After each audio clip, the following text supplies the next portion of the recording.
আসসালামু আলাইকুম। বিএনপির কথার টোন আওয়ামী লীগের সাথে মিলে যাচ্ছে, এমনটি দাবি করেছেন উপদেষ্টা নাহিদ ইসলাম, সুপ্রদর্শক, যিনি বৈষম্য বিরোধী ছাত্র আন্দোলনের অন্যতম সমন্বয়ক, হাসিনার পতনের অন্যতম মাস্টার মাইন্ড, অন্যতম নেতা সিফা সালার নাহিদ ইসলাম। এবং নাহিদ ইসলামের এই কথাকে সমর্থন জানিয়েছেন বাংলাদেশের জনগণ। আপনারা যদি লক্ষ্য করেন ফেস দ্য পিপুল, সেখানে নাহিদ ইসলামের এই বক্তব্যকে লাইক এবং লাভ রিক দিয়েছেন প্রায় সকল মানুষ।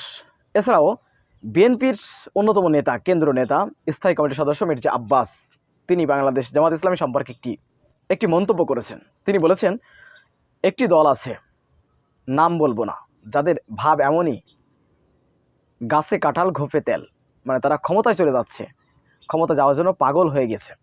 মাঝে মাঝে তারা বিএনপির বিরুদ্ধে দুই একটা কথা বলে ফেলে। তার এই বক্তব্যের রিয়াক্টগুলো আপনাদেরকে দেখাবো।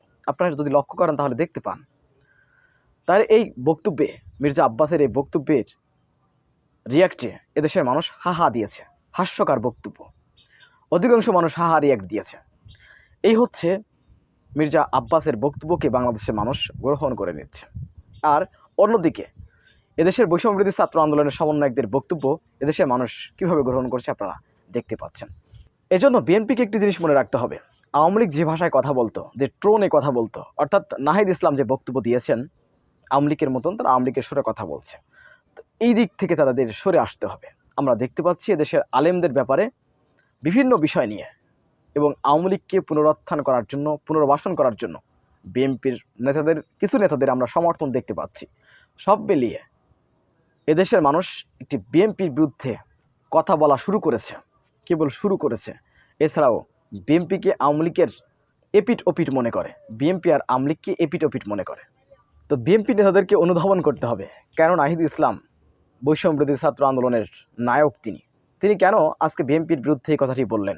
এদেশের জনগণ কেন বিএনপির এই বক্তব্যকে হাস্যকর হিসেবে দেখছেন। এই বিষয়গুলো যদি বিএনপি ভেবে না দেখে এবং সংশোধন না হয়, তাহলে বড় ধরনের ক্ষতির সম্মুখীন হতে পারে বিএনপি।